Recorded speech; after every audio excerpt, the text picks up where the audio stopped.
So how do you get support for Monkey Tools? Well, the answer to that really depends on the kind of support that you're actually looking for. If you're trying to figure out what features exist or how to use features, or maybe just some common issues or something's popping up in Monkey Tools that you're not sure if it's supposed to be that way, well, at that point, go to the Help menu and click on Documentation.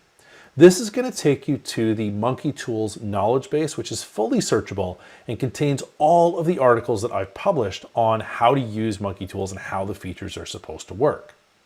Now, at the end of the day, though, you'll also find some common issues in here, particularly around installation and activation. But if your question isn't answered at this area, don't forget that we also have a Contact Us form where you can actually get in touch with us directly. So hopefully that'll help get you started on your Monkey Tools journey. Thanks for watching this episode of Using Monkey Tools. To get your own monkey, visit our website at monkeytools.ca. Or if you subscribe to Skillwave's Self-Service Business Intelligence Academy, you'll get a free annual pro license included with your subscription.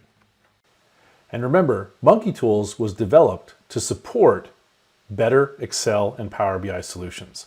If you want to learn how to really master these tools, you should definitely check out our full course catalog at skillwave.training.